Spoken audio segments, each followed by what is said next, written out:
Welcome, dear listener. You found your way to the Sleepy Historian, a quiet corner of the internet where the past unfolds in gentle tones, a space designed for those who enjoy boring history for sleep, soft-spoken history documentaries, and calm bedtime storytelling. Perhaps you've arrived here in search of relaxing history to fall asleep to, or maybe you're simply curious about the rhythm of lives long gone, told in a way that soothes rather than excites. Whatever brought you, you are most welcome. If this kind of storytelling helps you rest, feel free to like the video and subscribe, but only if it truly brings you peace. I would also love to hear from you in the comments. Where are you listening from, and what time is it for you now? There's something strangely comforting in knowing that others, scattered across the world, are drifting towards sleep while listening to the same quiet stories. Tonight's journey is titled, Jaw-Dropping Secrets Hidden in Ancient Whispered Folk Tales. But don't be alarmed. The phrase may sound dramatic, yet the telling will be calm, measured, and steady. Together, we will wander through stories and traditions preserved in whispers, examining how people lived, what they believed, and how they passed these tales down through time. We will explore them not as dazzling myths meant to excite, but as fragments of history that invite quiet reflection. Imagine yourself reclining comfortably, perhaps with the lights dimmed, perhaps tucked beneath a blanket. Let the hum of daily life recede into the background, replaced with the soft unfolding of history's overlooked corners. Tonight, I will guide you through 4 gentle explorations. First, we will immerse ourselves in the textures of daily life. The food, the firesides, the rituals, and the quiet labors that shape the days of ordinary people who told and retold these folk tales.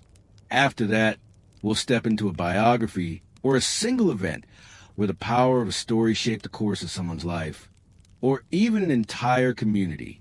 In the third segment, we'll shift into the realm of mystery, archaeology, and culture, examining how these whispered stories survive in fragments, carved in stone or painted on fading walls.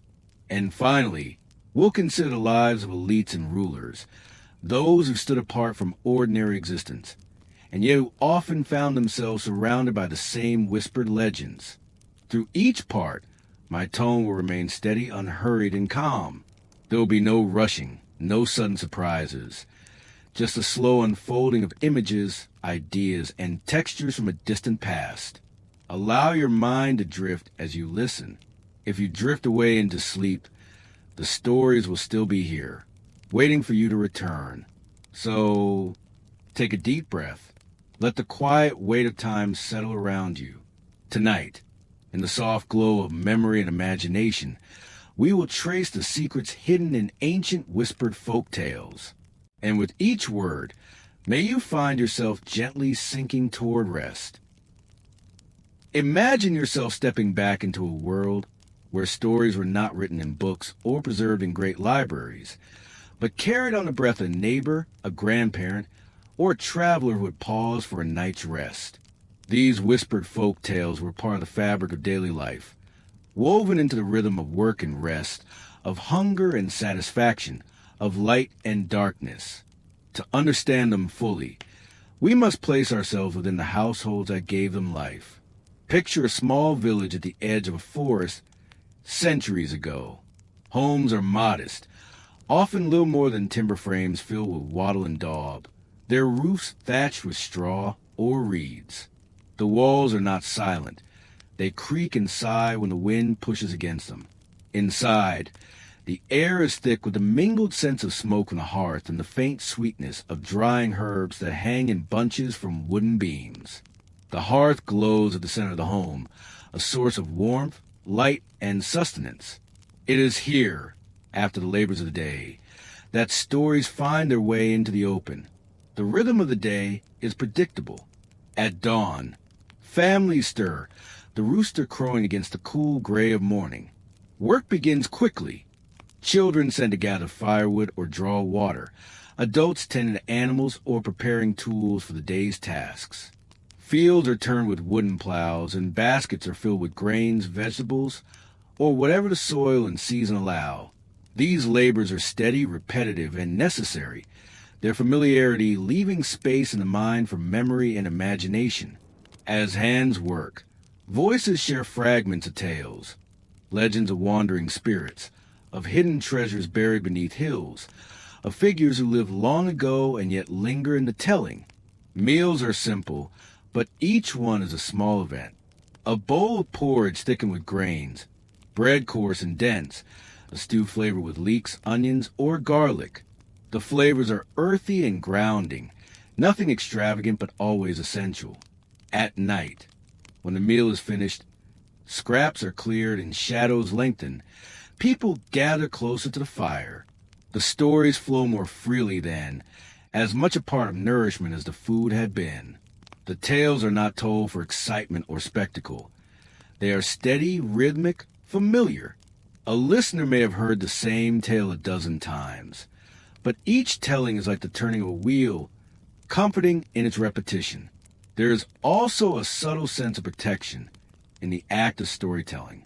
The night beyond the small home can feel immense and unknowable, filled with rustling leaves, distant howls, or the imagined presence of unseen spirits. A story, told in a calm voice, becomes a barrier against that darkness, a way of making sense of what lies outside.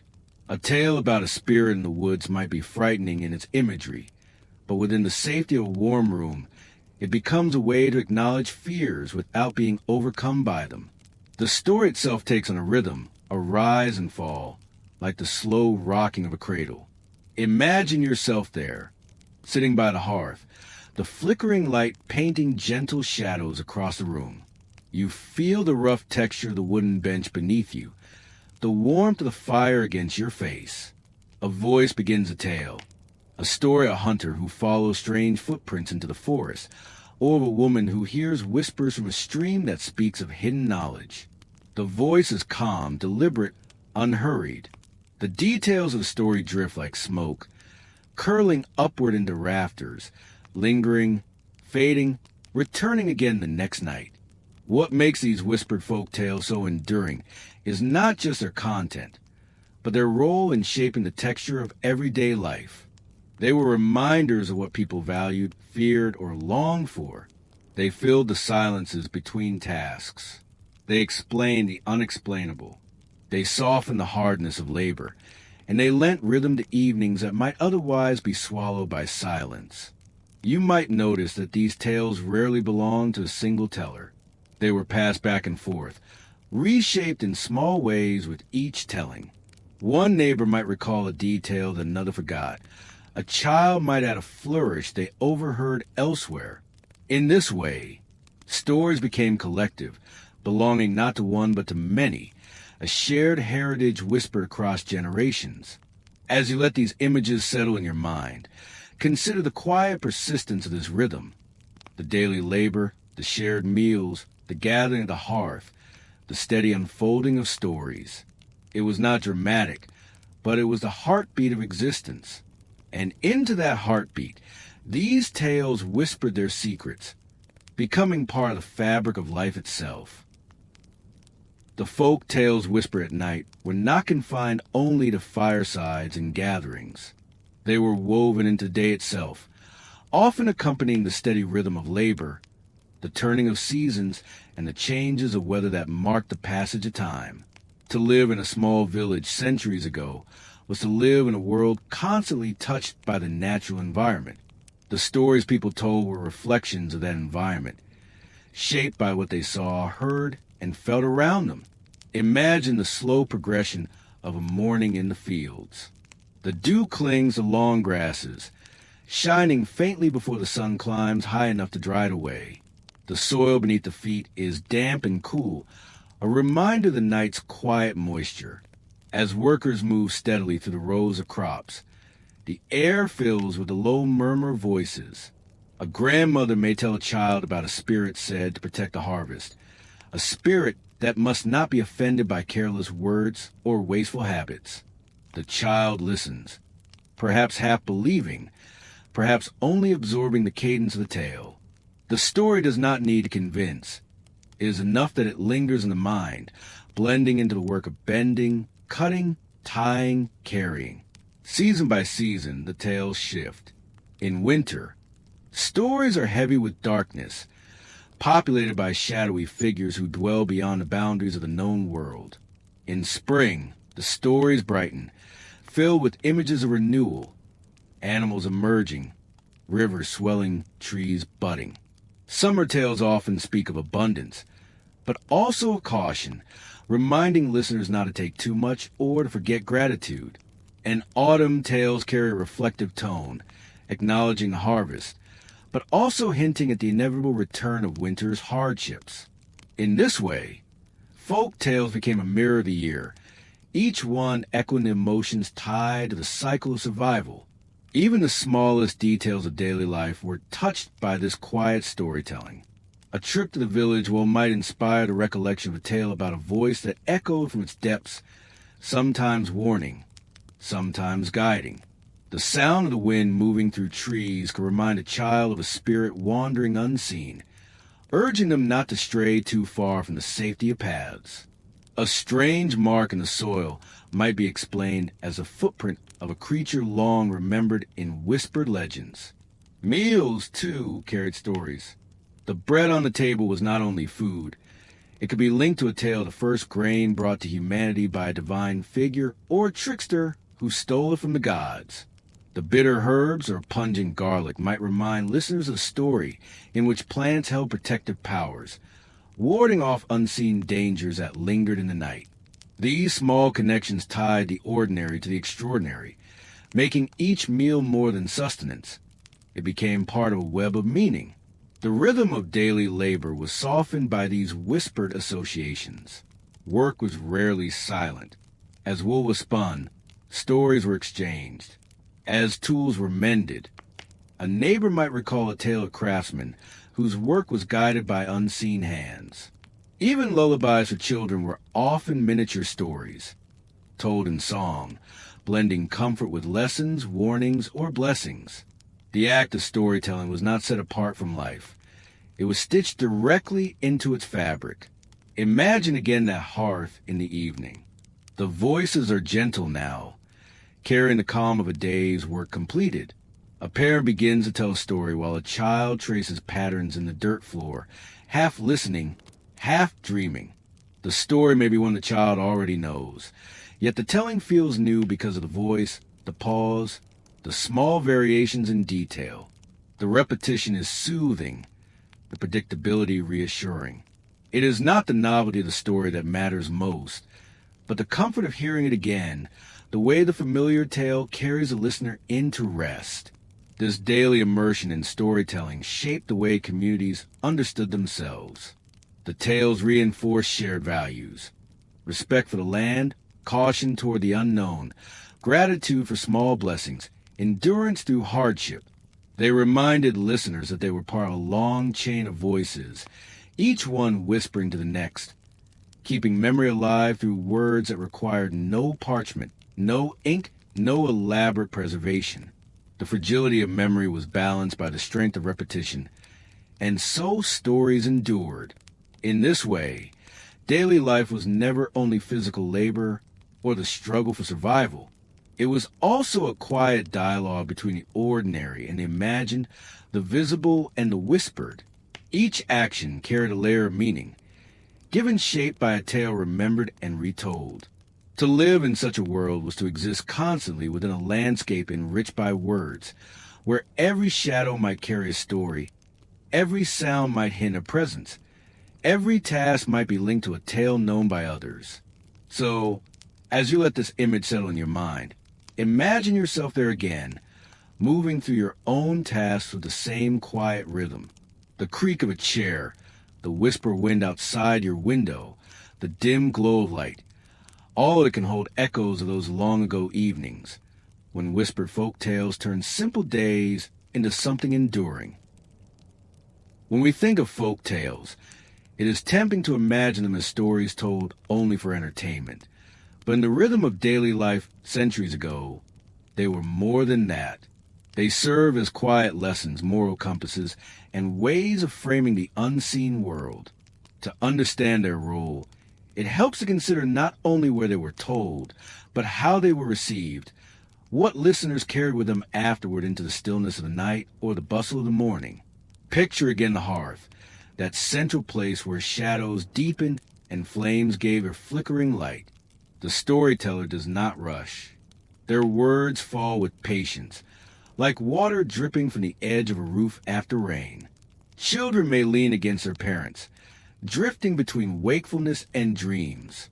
Adults listen too, not always with wide-eyed focus, but with familiarity of people who have lived alongside these tales for as long as memory allows. Some stories are warnings about venturing too far into the forest, or speaking too boldly to strangers, or forgetting to give thanks for a harvest. Others are gentler, reminding listeners of kindness, patience, or generosity. The effect of these stories is subtle but powerful. In a world where survival depended on caution, where dangers came not only from wild animals or sickness, but also from carelessness, tales acted as guides. A story of a traveler punished for failing to share food might remind villagers of the importance of hospitality. A tale of a farmer who ignored a warning from a dream might reinforce the value of attentiveness to signs and omens. These lessons, spoken softly, entered the rhythm of daily life, shaping behavior without the need for formal instruction. There was also an element of comfort in knowing that others carried the same stories. When one family told a tale of a mysterious figure seen by a river at dusk, another family across the village might know the same tale, with only a few details altered. This shared knowledge knit the community together, creating a sense of belonging that stretched beyond one household. Even when the words varied, the essence was the same, a recognition of shared fears, shared hopes, shared values. Outside the home, these stories echoed in daily tasks. A shepherd tending sheep on the edge of a meadow might hum a tune connected to a tale of protection, believing that the melody itself kept dangers away. A weaver at her loom might recall a story of threads spun by mythical hands, giving her own work a touch of sacred meaning. A fisherman casting his net into the water might remember a story of a river spirit, offering a silent prayer that the spirit would favor him with abundance. These associations transformed work into something more than physical labor. They made it a dialogue with forces seen and unseen. The stories also provided a way of coping with uncertainty. Crops might fail, storms might sweep through, sickness might spread, but the tales gave these hardships a shape. Instead of chaos, there was narrative. Instead of meaningless suffering, there was a reminder that others had endured, that lessons could be found even in misfortune. To say that a famine came because a spirit was angered may not have solved the problem, but it gave a frame for understanding, a way to endure with patience and hope. Imagine yourself there. The night has grown late, the fire is burning low, and the voice of the storyteller continues, steady and unhurried. Perhaps the tale now is of a wandering stranger who carried wisdom in riddles, or of a bird that spoke with the voices of ancestors. You are not asked to grasp every detail. You are invited simply to listen, to let the rhythm of the story wash over you like waves against the shore. You may find your thoughts drifting, your eyelids growing heavy, yet the story continues unbroken, like a thread stretched across generations. In this calm repetition, the act of storytelling itself becomes almost meditative. The teller speaks, the listeners absorb, and the words become part of the atmosphere, blending with the crackle of the fire, the smell of smoke, the softness of straw bedding nearby. There is no need for resolution or climax. The story may trail off unfinished or end with a simple phrase, and so it has always been. The listeners do not mind. The purpose has been fulfilled. The evening has been filled with meaning. The community bound together once more, and sleep drawn closer with each softly spoken word. The enduring power of folk tales lies not in their novelty, but in their constancy. Night after night, they accompany the turning of days.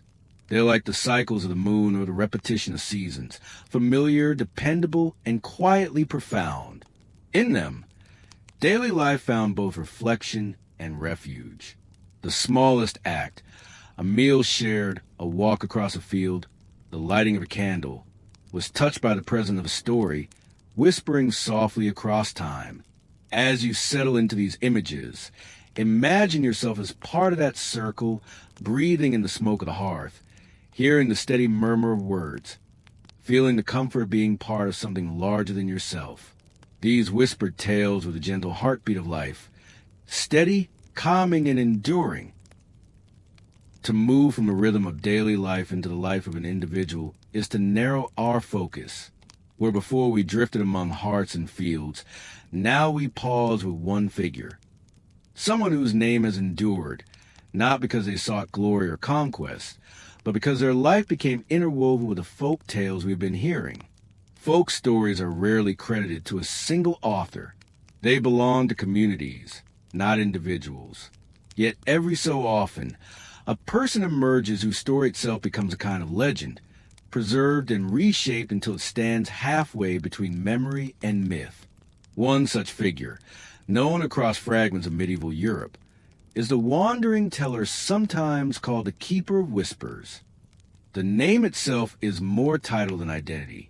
We do not know the true name of this man, or perhaps woman, for records are inconsistent, and tales do not linger on such details. What matters is the role, a traveling voice that carried stories from one village to the next, keeping alive the heritage of words in a world without widespread literacy. Imagine a figure walking slowly along a dirt track that winds between fields. Their cloak is patched and worn, their sandals dusty from long journeys. A small satchel hangs at their side, containing perhaps a few trinkets, a carved bone charm, a small wooden flute, scraps of cloth exchanged for food. The Keeper of Whispers does not arrive in a village with fanfare. They appear quietly, often in the late afternoon, seeking shelter by offering stories. A farmer might open a door in exchange for a night of tales. A family might share bread and broth with the promise of hearing something they had not heard before. The biography of this figure is more atmosphere than certainty. Some fragments describe a person of advanced age, their hair gray, their voice soft but steady. Other accounts suggest youth, with a lively tone and restless energy. What is consistent is the movement, the endless journey, the passing from one heart to another, the leaving behind of stories that continue to echo long after the traveler departed. In this sense, the Keeper of Whispers may not have been one person at all, but many, a role played again and again by nameless wanderers across centuries. To sit and listen to such a figure was to touch something beyond the ordinary. Their stories carried hints of faraway lands, rumors of mountains that reach the heavens, of seas wider than imagination, of cities made of stone that glittered under the sun. For villagers who rarely travel far beyond their own fields, such words stretched the boundaries of thought. Yet the stories were not always grand. Sometimes they were simple parables about kindness, about greed, about caution in the face of temptation. The Keeper of Whispers spoke both of the vast unknown and of the smallest lessons. The life of this wandering figure reveals much about the way communities valued storytelling.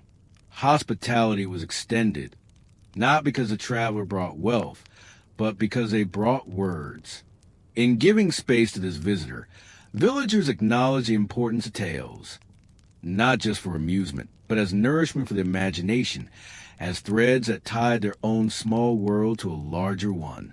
To offer food for a story was to participate in an exchange as old as humanity itself. Of course, not all viewed such wanderers kindly. Some accounts describe suspicion, the fear that a stranger might carry sickness or ill fortune or hidden malice. Yet even this suspicion found its way into stories.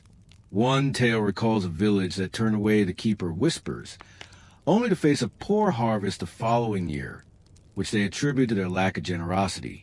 Another story tells of a wandering storyteller who brought warnings of danger, but was ignored until calamity struck.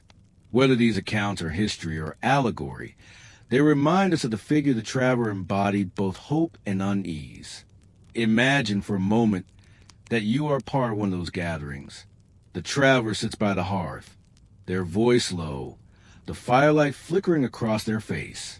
Around you, neighbors lean forward, drawn into the cadence of the tale. Perhaps the story is of a hidden kingdom beneath a lake, or of a spirit that guides lost wanderers back to safety. You do not know if it is true, but the details matter less than the act of listening, of sharing in the same quiet moment.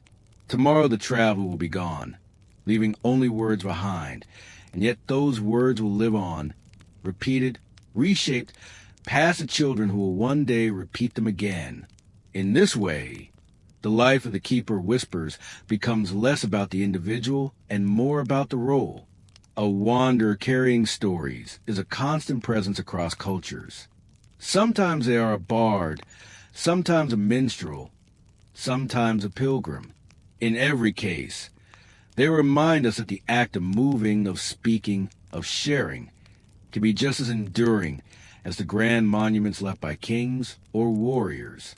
Their legacy is not carved in stone, but breathed softly, carried from mouth to mouth, from fire to fire. As you let this image drift in your mind, consider how fragile yet enduring such a life would be. No written records, no certainty of details, only the echo of tales that grow quieter with distance, yet still remain. A person defined not by possessions or deeds, but by the words they gave others. A life that was, in essence, a story in itself.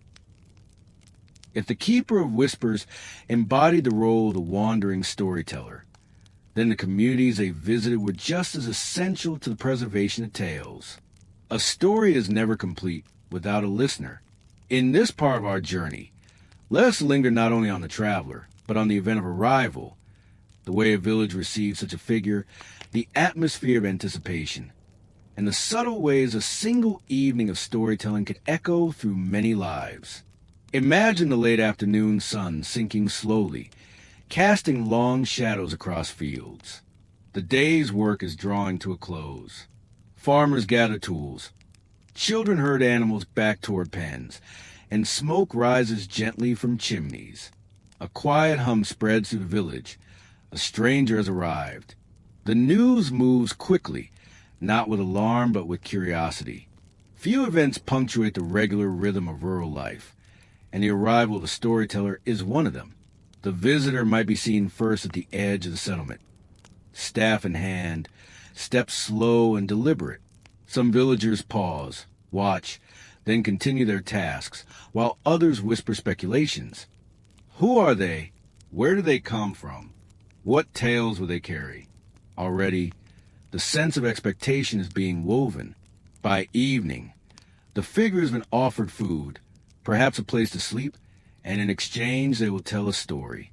It is a transaction, yet it is more than that.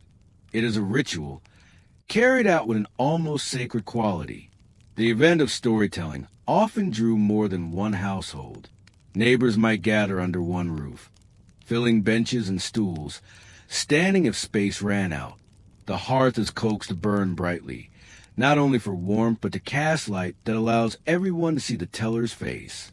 Children press close to the front, eyes wide, while older villagers sit back, arms folded, listening with a quiet familiarity.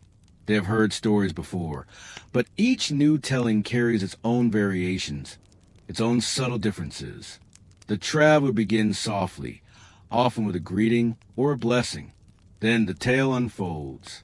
The voice is steady, words chosen with care. Perhaps tonight the story is of a distant kingdom, hidden by mists and guarded by creatures that cannot be seen. Perhaps it is a cautionary tale about greed, or about promises broken and the consequences that followed. The pace is never rushed. Pauses are deliberate, allowing the crackle of fire and the quiet breathing of listeners to fill the silence. The event becomes not only about the content of the story, but the shared act of listening, the collective rhythm of attention and imagination. For the villagers, such an evening is more than diversion. It is education, memory, and reflection. In places where books are scarce, if they exist at all, these moments are the repositories of wisdom. A child may remember a story told to heart for the rest of their life, carrying it like a compass to guide decisions or soothe fears. An adult may find in a tale confirmation of their own experiences, reminders that hardship, temptation, or uncertainty have always been part of life. The event of listening also strengthens the bonds within a community. To sit together, sharing food, warmth, and attention, reinforce a sense of belonging. Even disagreements or debates about the meaning of a story contributed to this. One family might recall a version where the hero triumphed. Another might remember a version where the ending was more somber. Discussing these variations gave villagers a chance to reflect together on their values and perspectives. In this way, storytelling was both private experience and public dialogue. There were also subtle rituals woven into the event. Sometimes small offerings were made, a cup of ale placed before the storyteller, or a piece of bread given as a token of gratitude. Sometimes blessings were exchanged at the end, the teller wishing prosperity or health upon the listeners. These acts reinforce the idea that storytelling was not simply entertainment. It was part of the sacred rhythm of giving and receiving, of voice and ear, of presence and memory. Imagine the hush that falls when the story reaches its close. The last words are spoken softly. The fire pops, and for a moment, silence hangs in the air. Listeners slowly shift. Children curl against parents, and quiet conversations begin. The teller may smile faintly, nod, and withdraw, leaving the villagers to carry the tale among themselves. Some may repeat details on the walk home. Others may ponder the lesson quietly. The story is now left the teller's keeping and entered the minds of many, ready to be reshaped and retold.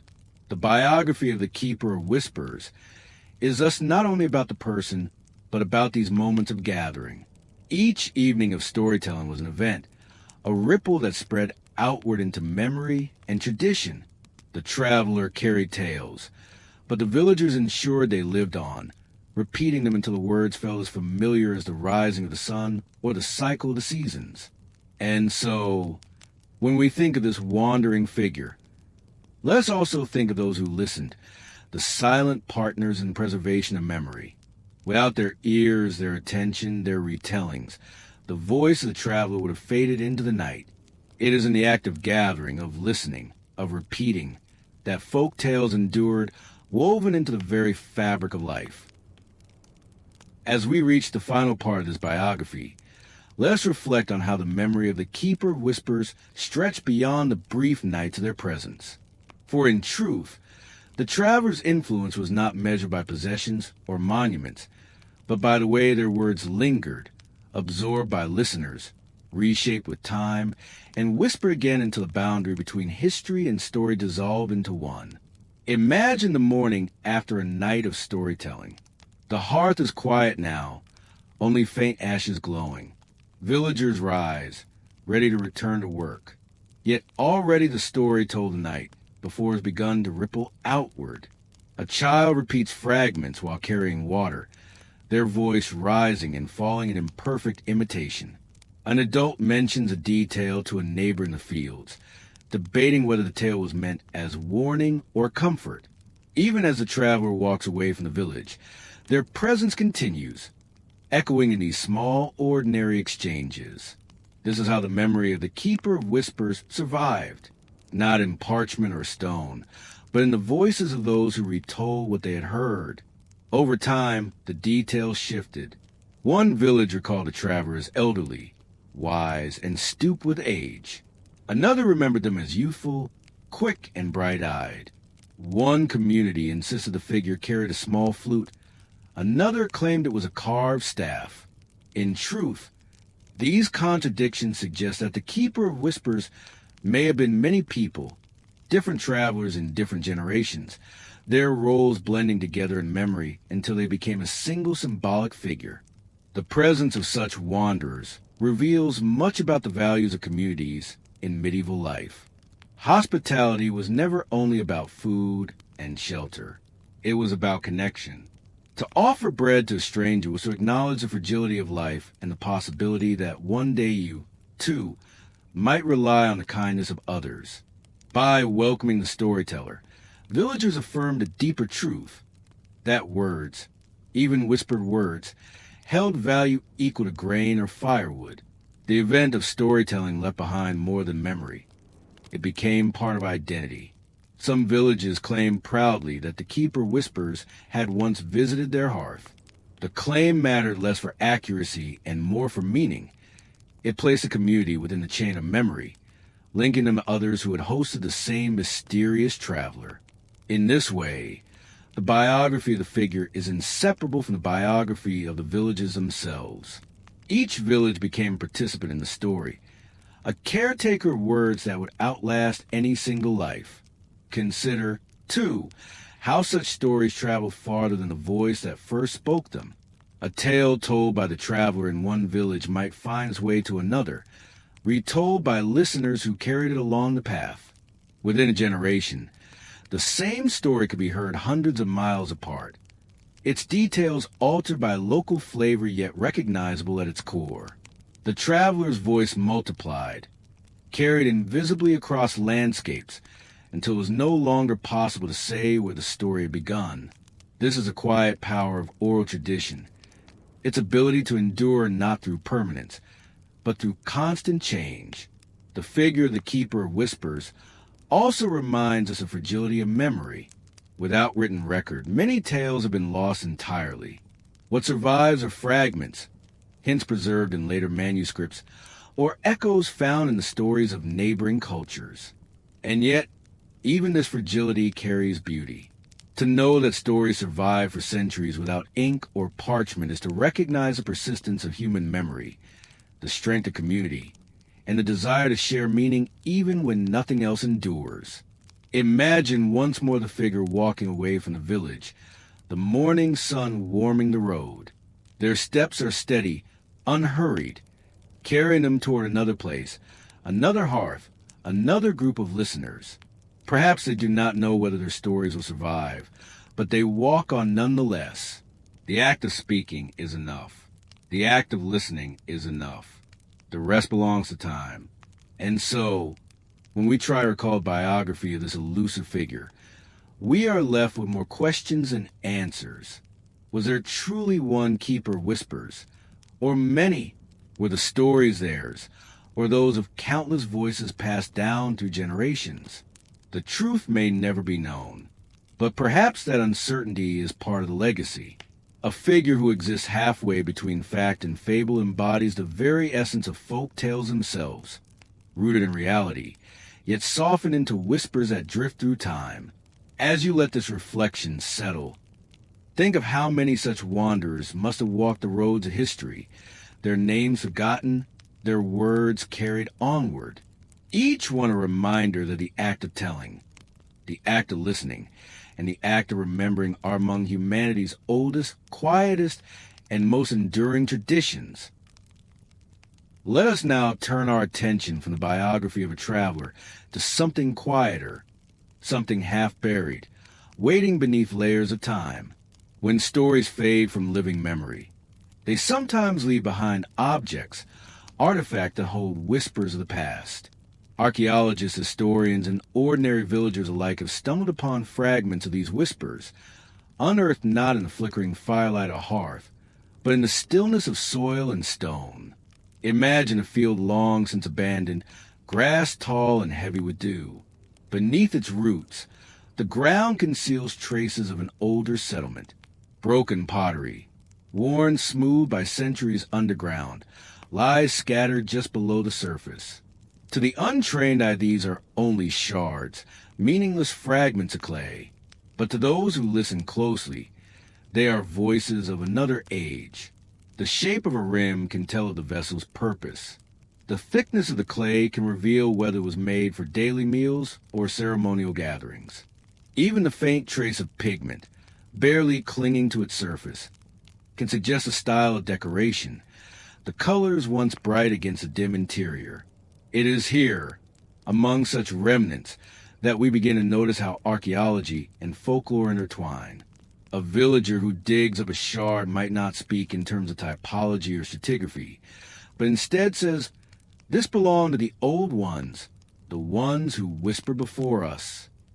Folklore grows where explanation is uncertain. A stone tool becomes not simply a tool, but a token of ancestors.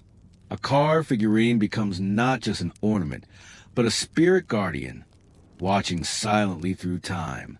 Among the most haunting discoveries are those of forgotten wells. Imagine stumbling upon a stone-lined shaft, hidden in woodland, its water long since gone. Local stories sometimes describe such wells as places of offering, where coins or trinkets were dropped as gifts to unseen spirits. Archaeologists, meanwhile, find broken pots and animal bones, perhaps confirming rituals of devotion. The truth may rest somewhere in between. Folklore shaping memory, archaeology uncovering evidence, both pointing toward a shared human impulse. The need to leave something behind, to ask for something in return, to make meaning in the silence of the earth. Consider also the peculiar objects that resist easy explanation. In fields across Europe, archaeologists have uncovered small carved stones, smooth in the hand, decorated with spirals or lines that lead nowhere. To some they are weights, to others gaming pieces, to others still symbols with ritual significance. But in village lore they are more mysterious. Children once called them fairy stones, left behind when unseen beings passed through the night. Farmers said they were thunderstones, fallen from the sky during storms, and to keep one near the hearth was to protect against fire. Each explanation tells us as much about the people who believed it as about the object itself. Imagine yourself walking through a modest museum in a quiet town. Behind glass, you see rows of such artifacts, pots, beads, figurines, stones carved with enigmatic patterns. Each has a small label, neat and orderly, with dates and classifications. But if you listen closely, not to the curator's voice, but to the silence between the displays, you might almost hear the whispers that once surrounded these objects. Stories told by villagers long before they were studied. Fragments of belief, folded into daily life, half remembered, half invented, and yet deeply real to those who carried them. It is this blending of archaeology and whispered tale that sustains the mystery. For each artifact, there are two histories, one etched in its material, waiting for careful analysis, and another woven into imagination, shaped by fear, hope, or reverence. The pot tells us how people ate. The story tells us how they dreamed. The figurine shows us craft. The folklore makes it sacred. Neither is false. Both are incomplete. When archaeologists work, they move slowly, gently, brushing soil away from a shard or lifting a bone as though it still breathes. In that moment, they are not so different from storytellers. Each listens, each interprets, each adds their voice to the chain of memory. Where the storyteller whispers to a firelit circle, the archaeologist whispers to the soil. Both remind us that the past is never gone. It merely waits in silence, patient, until someone chooses to listen. And so, as we begin this exploration of mystery, let us pause with these images. Fields hiding traces beneath their roots, wells forgotten yet filled with memory, stones carved with meanings both practical and magical. These are the quiet puzzles history leaves us, not to solve completely, but to linger over, to ponder in the soft half-light until the boundary between artifact and tale blurs gently into one. If we step deeper into this world of artifacts and whispers, we find not only objects, but entire landscapes shaped by belief and memory. Archaeology teaches us that the earth itself can be a kind of archive, a book written in soil and stone. And folklore, equally persistent, transforms these landscapes into living maps of story. Picture, for a moment, a wide plain dotted with strange earthworks, low mounds, ditches circling in gentle rings, stones arranged in patterns that seem deliberate yet puzzling. To archaeologists, these are sites of ritual or gathering, perhaps markers of territory, perhaps stages for ceremonies now lost to time. But in the stories of villagers, these same places are explained in other ways. A mound might be said to be the resting place of a giant or the burial of a forgotten king. A stone circle might be described as dancers turned to stone for breaking sacred rules. A ditch might be the mark left behind by a dragon's tail, sweeping across the earth in anger. The dual language of archaeology and folklore reminds us that human beings cannot resist the urge to explain. When confronted with silence, we feel it. The soil says little. The imagination speaks instead. Slowly, over centuries, both voices weave together until it is difficult to know where evidence ends and story begins. One striking example comes from standing stones. Tall, rough, weathered pillars of rock rise from fields, solitary or in groups. They are mute, unadorned, and yet they seem to speak without words. Archaeologists debate their function: astronomical markers, territorial boundaries, sacred monuments. But folklore offers gentler, stranger explanations. Some villagers called them the sleepers, as if the stones themselves were people caught in a dream. Others believed they were doorways, thin places where this world brushed against another.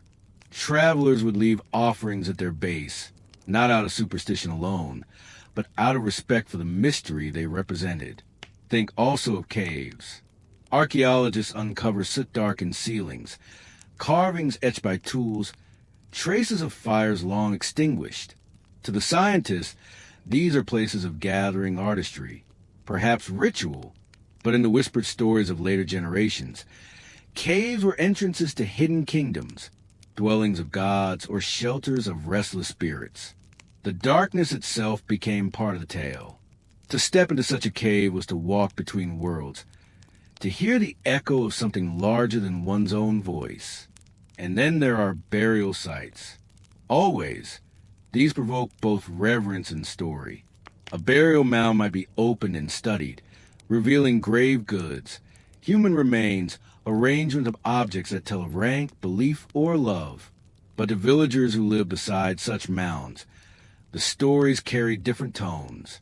Some said that to disturb the ground was to invite misfortune.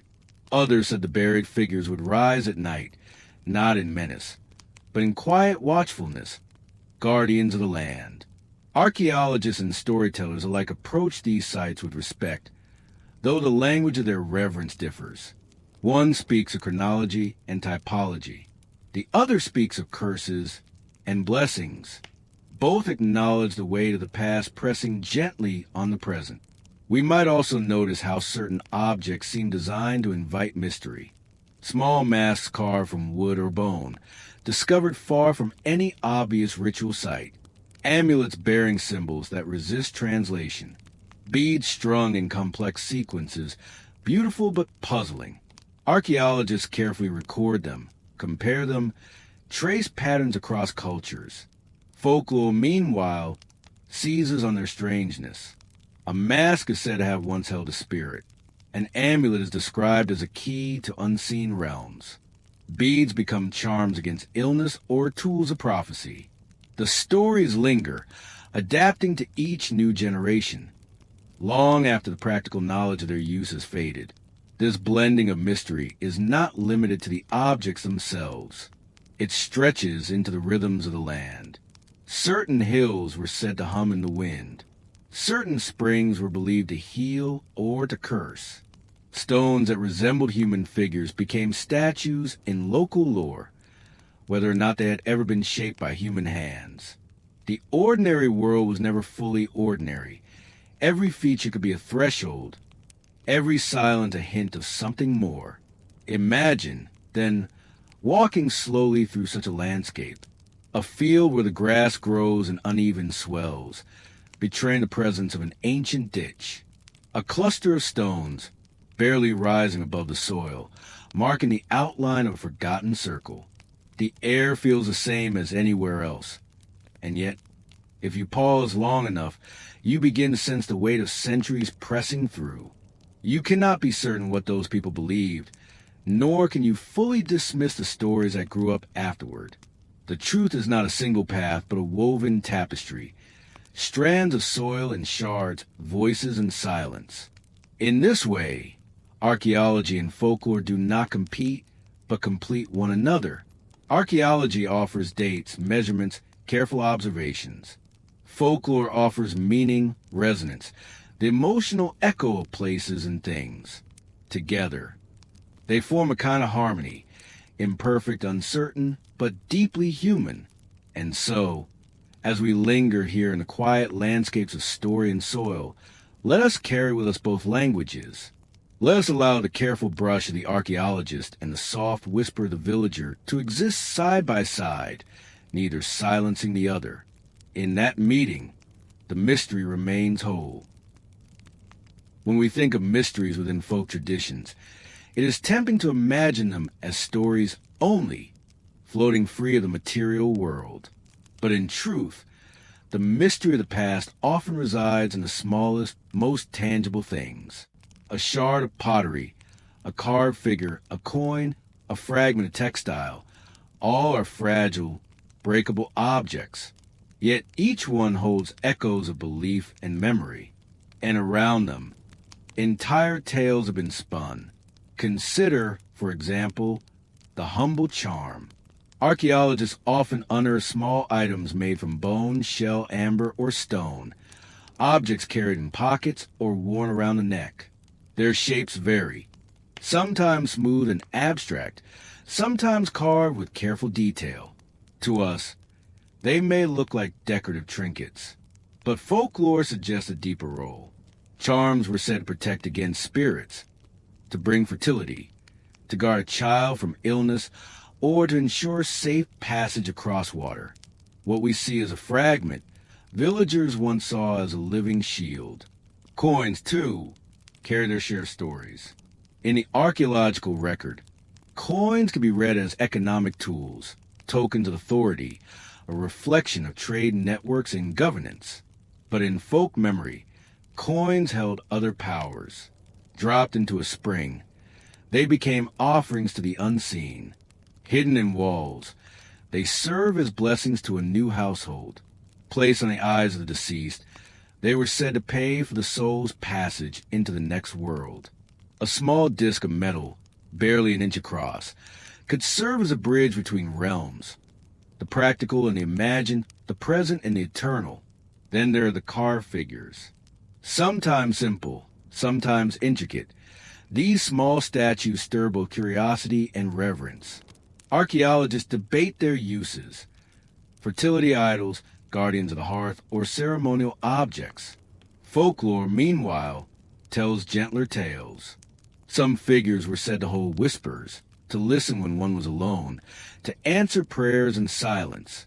Others were said to walk in the night, not in menace, but in quiet protection of the household. Whether such stories were believed literally or cherished as metaphors, they added layers of mystery to already enigmatic artifacts. Imagine a simple weaving shuttle, carved from wood and worn smooth by hands long gone. To archaeologists, it is a tool, a fragment of everyday craft. But in folk tradition, weaving itself was often bound up with fate. The turning of thread mirrored the turning of life. To weave was not only to create cloth, but to echo the weaving of destiny itself. A shuttle might therefore be preserved as more than a tool. It could become a charm against unraveling, a symbol of continuity, of threads holding fast. The same is true of musical instruments. Flutes carved from bone, drums made of stretched hide, rattles filled with small stones. To scholars, these instruments are evidence of ritual, performance, or celebration. Yet in stories, their role is often otherworldly. A flute played at twilight could call spirits, or soothe wandering souls. A drumbeat could summon rain, or mimic the heartbeat of the earth. Rattles could ward away shadows. Sound itself became a form of boundary crossing, something ordinary transformed into extraordinary.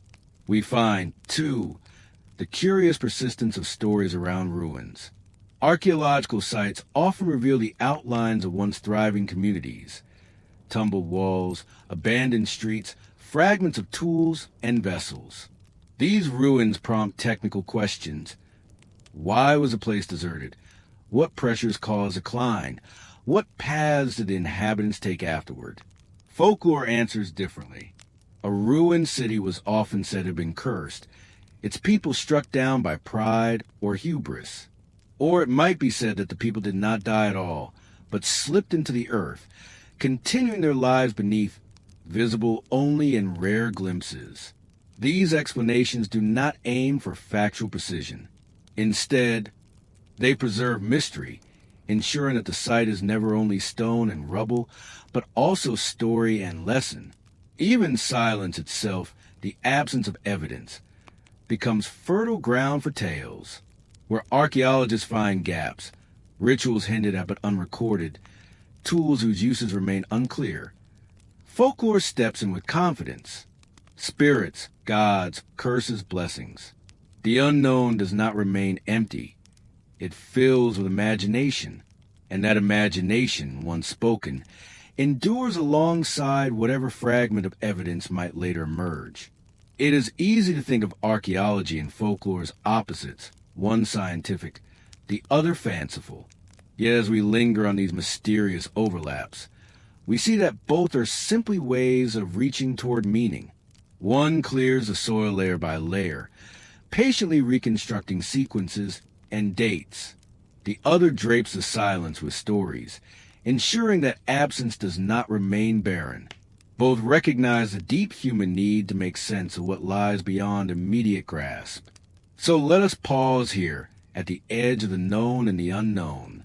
Picture yourself standing in a dim-lit museum before a glass case holding small objects, a carved amulet, a coin worn smooth, a clay figure no taller than your hand. Labels describe them in careful terms. Ritual use, funerary object, undetermined purpose. Yet in your mind you also hear the echo of stories. Protector of children, key to another world, the one who listens. Both voices speak together. Both belong. And it is in this gentle harmony that mystery retains its power, not diminished by study, nor silenced by disbelief, but preserved in balance, quiet, timeless, and endlessly human. History often seems to favor extremes. Kings and commoners, nobles and peasants, splendor and hardship. Yet what fascinates the sleepy historian most is not merely the grandeur or the struggle, but the contrast itself. By looking at both the high and the humble, we begin to see not two separate worlds, but two sides of the same coin, bound together in invisible threads of dependence, envy, imitation, and distance. Imagine, for a moment, a great hall of the elite. Tapestries line the walls, woven with scenes of myth and triumph. The air is perfumed with incense and the smoke of roasting meats. Silver platters reflect candlelight, while servants move quietly, balancing dishes and pouring wine. The noble families, dressed in layers of fine cloth, sit upon benches carved with intricate detail. For them, meals are not only sustenance but performance, an opportunity to display wealth, reinforce rank, and cement alliances. Each gesture is deliberate, each word measured. Even silence speaks in such a hall. Now, let us step beyond the doors of that hall, into the cottages of the village nearby. Here, the air is thick with the scent of wood smoke and stewing grain. The walls are plain, perhaps daubed with clay, the roof low and thatched. Instead of silver plates, clay bowls and wooden spoons rest upon rough tables. A meal might consist of bread, onions, cheese, perhaps a bit of salted fish or dried meat if fortune allows. Children chatter. Dogs curl at the hearth, and work-worn hands break bread together. There is warmth, but no spectacle. Sustenance here is modest, yet no less essential. The contrast is stark, but one cannot exist without the other. The grandeur of the hall depends upon the toil of the cottage, the labor of those who sow, harvest, grind, and bake, those who herd livestock, fetch water, weave cloth, and mend tools. Without their steady rhythm of labor, the feast above would vanish like smoke. Likewise, the humble families depend, in turn, upon the systems of authority, however distant, that ensure land can be tilled, markets held, and roads kept passable.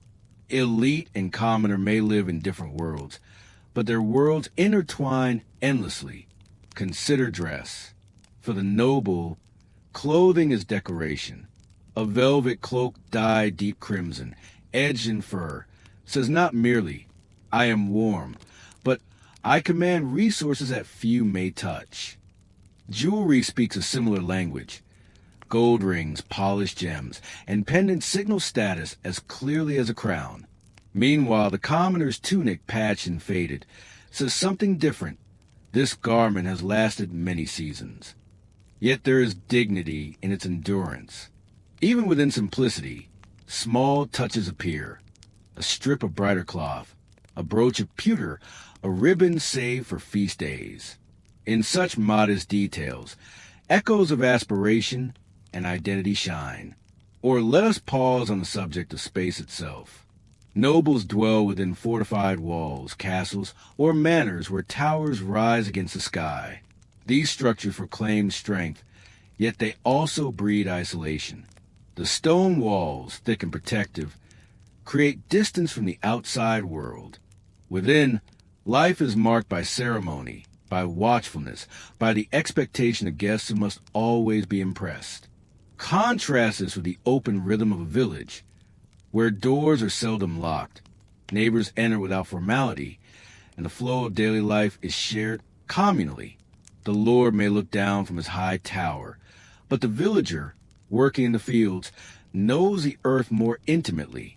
The rhythms of labor highlight the divide further still. The noble may spend hours in council, in correspondence, or in leisurely pursuits like hunting or falconry. Time is a resource they command. For the farmer, the rhythm is dictated by seasons, dawn to dusk in planting, long hours of harvest, steady chores of tending animals. Yet even here, contrasts blur. For what is a noble hunt but another kind of labor? Hawks must be trained, hounds cared for, horses bred and groomed. Leisure itself depends upon unseen workers, ensuring that the spectacle unfolds smoothly. Thus, even the idle hour is supported by labor hidden from view. Food, clothing, shelter, work, each reveals differences, yet also dependencies. And then there is belief. Nobles, with their wealth, might sponsor chapels, endow monasteries, or commission illuminated manuscripts. Their faith is displayed publicly, woven into stone and paint, into the architecture of devotion. Commoners, meanwhile, carry faith in smaller, quieter ways. Prayers murmured in the field, charms hung by the hearth, stories told by candlelight. Yet both look to the same heavens, the same turning of stars, the same cycle of feast and fast. Faith, perhaps more than anything else, bridges a divide, reminding all to share fragility and hope. Picture, then, a winter night in the castle. Fires blaze in the great hearth. Musicians play softly, and laughter fills the hall.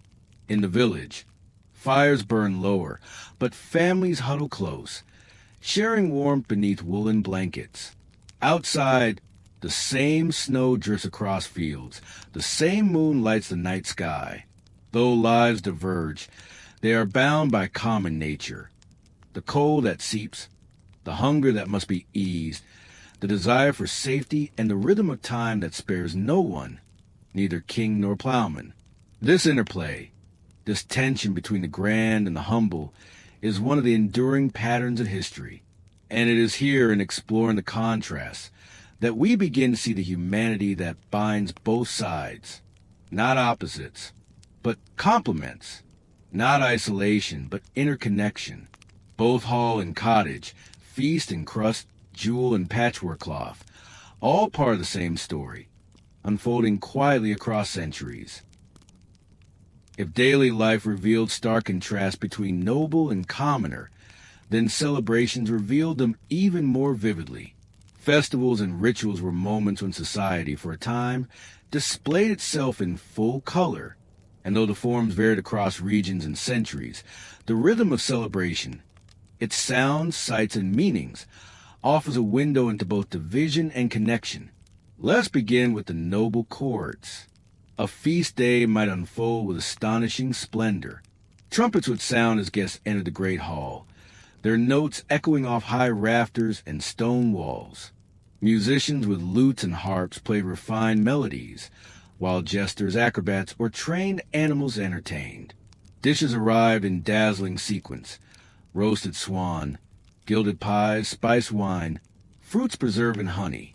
Meals stretched on for hours, not only to indulge the appetite, but demonstrate wealth, hospitality, and power.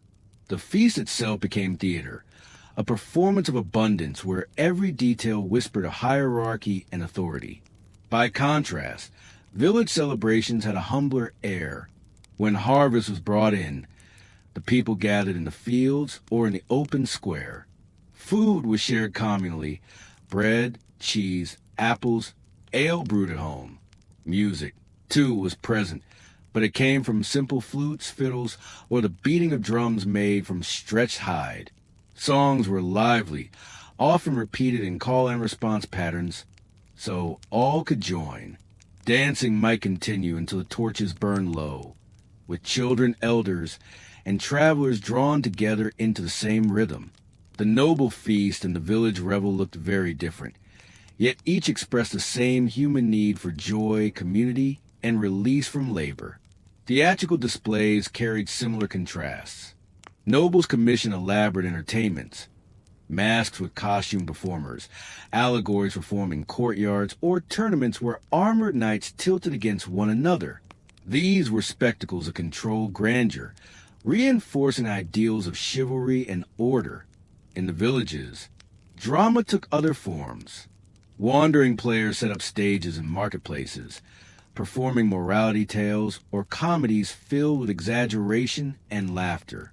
Local stories, sometimes bordering on satire, reminded listeners of virtues and follies alike. While nobles witnessed polished allegory, commoners embraced earthy humor. Yet both forms of drama taught lessons about the world and one's place in it. Religious observance was another stage where contrasts mingled with common ground. In noble households, chapels were built of stone, decorated with carved saints, painted walls, and fine altars. Mass was sung by trained choirs, with incense drifting through vaulted spaces. It was grandeur directed heavenward. In the countryside, faith found its voice in simple chapels of wood or in outdoor gatherings around crosses. Hymns might be sung in untrained but heartfelt voices, charms carried alongside rosaries, and prayers whispered while sowing seeds or baking bread. Yet whether in jeweled chapels or plain cottages, the rhythm of the sacred calendar, Advent, Lent, Easter, harvest blessings, shaped lives across all ranks. The attire of celebration also reinforced difference. Nobles appeared in garments of bright dyes, scarlet, azure, or deep green, embroidered with threads of gold. They wore shoes of leather dyed and buckled, cloaks lined with fur, headdresses that signaled wealth and fashion. Each outfit was carefully chosen to impress peers and rivals alike. In the village, clothes for feast days might be little more than a tunic kept for special use, or a dress patched but clean, with a ribbon or a wreath to mark festivity. Even the smallest detail, like a sprig of flowers woven into hair, carried meaning. For the poor, these touches transformed the ordinary into something celebratory, while for the rich, magnificence was expected. Yet despite these divisions, festivals could blur boundaries. A noble might sponsor a fair, inviting merchants, craftsmen, and peasants into castle grounds to trade, compete in contests, or share food. Similarly, villagers might line the roads to watch a procession of nobles, sharing awe and gossip as the glittering retinues passed. In such moments, distance narrowed, though inequality remained. The shared rhythms of music, spectacle, and ritual reminded everyone that joy, like hunger and labor, was universal.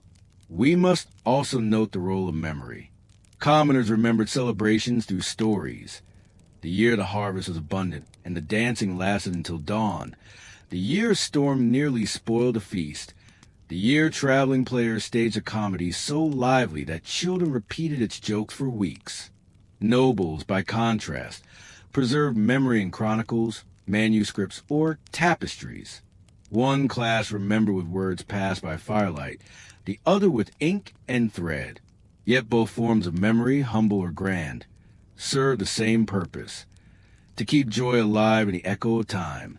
Imagine, then, a single day of midsummer. In the castle, nobles dine beneath banners, musicians play soft airs, and torches flicker against carved walls. In the village, fires are lit in open fields. People leap through sparks for luck, and songs drift into the night. Above both, the same stars shine. One sees them from a tower window, another from the open ground. But the sky is shared, eternal, indifferent to rank. And in that shared sky lies perhaps the deepest truth of all, that while wealth and poverty divide, humanity unites in rhythms of celebration, memory, and hope. If celebrations reveal the contrast between noble and common life, then endings reveal them in even starker terms. For in every society, death was inevitable, and the ways it was faced, marked, and remembered tell us much about the invisible lines that separated rich from poor. Yet, even here, in the shadow of mortality, the same rhythms that shaped birth, labor, and feast found echoes of shared humanity. Consider the noble funeral. When a lord or lady passed, messengers were dispatched across the lands to summon kin, clergy, and vassals. The body was laid in a coffin of carved wood, sometimes draped with silk and a family crest. Priests intoned prayers in Latin, their voices echoing in the stone vaults of chapels built for such occasions. Bells tolled, candles flickered, and incense hung thick in the air. Coffins were carried in solemn procession, often accompanied by choirs singing hymns. To be buried in the family chapel or cathedral was not merely an act of devotion, but a display of lineage and wealth, ensuring that memory lingered in carved effigies, heraldic banners, and inscribed stones. In the villages, farewells were humbler but no less heartfelt. A wooden box, hastily made, might serve as a coffin. Neighbors dug the grave by hand, while family members carried the body to a simple churchyard or to consecrated ground near a chapel. Words were spoken plainly, prayers offered in the common tongue, hymns sung in untrained voices that cracked with grief. Often, little more than a wooden cross marked the grave, and yet flowers might be placed, candles lit, and the memory carried forward in stories told by firelight. Though lacking grandeur, such rituals held a quiet dignity, rooted in closeness and shared sorrow. The contrast continued in memory. Nobles could commission manuscripts, paying scribes to record genealogies, chronicles, or deeds of valor. Monks painted initials in vivid colors, weaving the deceased into the tapestry of time. For centuries, their names echoed in liturgical prayers and masses for the dead. Commoners, by contrast, relied on oral tradition. A mother told her children about a father lost too soon. Villagers repeated tales of a beloved elder who knew every song and every planting trick. One form of remembrance was preserved in ink and stone, the other in memory and voice. And yet both were equally fragile, equally subject to the silence of time. Even mourning attire revealed differences. Nobles dress in black cloth or somber hues, embroidered still with threads of wealth, signaling solemnity without relinquishing status. Servants and attendants, too, wore mourning garb, reinforcing the Lord's importance through visible displays of collective grief. Among villagers, clothing for mourning was usually simple, sometimes merely the absence of color, a plain tunic, or the wearing of ash or herbs as tokens. It was not elaborate, but it was no less symbolic. At the same time, grief was universal. The mother who lost a child in a peasant's cottage felt no less deeply than the queen who wept in her palace chambers. Sorrow was a thread that wove every household together. Where wealth divided in life, It could not soften the sting of death, and where poverty constrained expression, it could not silence the voice of mourning. In this sense, the end was both the greatest divider and the greatest equalizer. We must also consider the beliefs that surrounded death. For nobles, the fear of purgatory weighed heavily, but the hope of intercession, through masses sung by priests, candles burning endlessly in chapels, donations in monasteries, offered comfort. Wealth could, in a sense, be transformed into prayer, into a kind of spiritual currency. For commoners, salvation was sought in humbler ways, in whispered prayers, in the lighting of a single candle, in the hope that family would continue to remember and pray. Though unequal in means, both shared the same underlying fear of being forgotten, the same longing for rest and mercy beyond the grave. And yet, in both noble hall and village hut, one truth lingered. The world moved on. Fields were plowed, harvests brought in, feasts celebrated, wars fought, songs sung. Memory remained, but the rhythm of life pressed forward. Each generation stepped into the place of the last, repeating cycles of labor, joy, sorrow, and hope. Imagine, if you will, the end of a day in such a world. In the castle, candles are extinguished, leaving tapestries in shadow. In the village, a single fire dies down, leaving only embers. Silence spreads across both hall and hut, a silence into which dreams and memories flow. The noble rests beneath stone carved with heraldry, the villager beneath earth marked by wood. Yet above both, the same sky stretches, vast and eternal.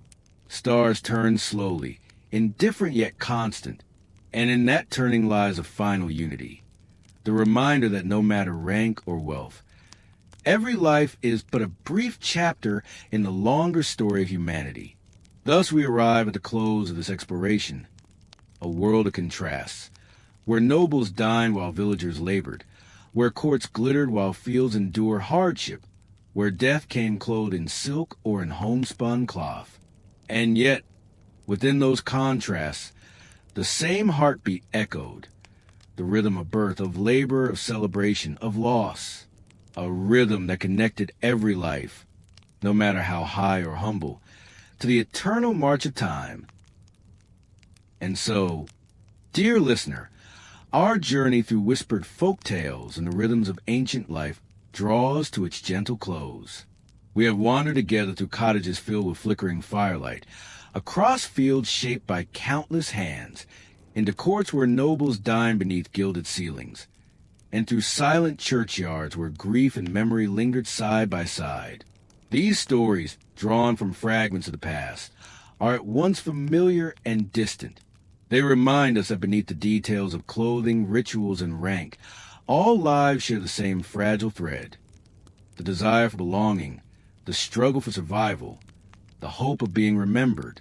Whether born in a hut or a hall, whether sung of in manuscripts or whispered in kitchens, each life once moved with the steady rhythm of time. As we close this story, you might reflect on how different your world is, and yet how much remains the same. The comforts of your present, your soft bed, the quiet hum of evening, the ease of light at your command, stand in gentle contrast to the harsher rhythms of the past. And yet, the same sky stretches above you as it did above them, the same turning of stars, the same endless flow of nights and mornings. There is comfort in that continuity, a reminder that you too are part of an unbroken chain of stories. Imagine now, as you rest, that you are carried by that chain, gently linked to all who came before. The laughter of a medieval child, the prayers of a monk, the footsteps of a peasant in a muddy field, the silent vigil of a noble beneath stained glass. All of these echo faintly across the centuries, not to wake you, but to cradle you in memory. Let them drift through your mind like distant music, fading softly into the stillness. If this kind of storytelling has helped you rest, feel free to let me know. Perhaps leave a like, or share with someone who also seeks calm. You might even subscribe, but only if this quiet exploration truly brings you peace. And if you wish, you could leave a comment. Tell me where you're listening from and what time of night it is. There is something strangely comforting in knowing that across the world, others are also lying in darkness, listening to the same old stories, drifting slowly into the same gentle sleep. And now, as the last words settle, allow the past to fade into silence. Let the images blur, let the voices grow faint, and let the weight of the days slip away. Close your eyes, breathe slowly, and rest in the quiet knowledge that time continues on, carrying every story, while you drift deeper into stillness. Good night from the sleepy historian. May the past guard your dreams, and may the night carry you gently into morning.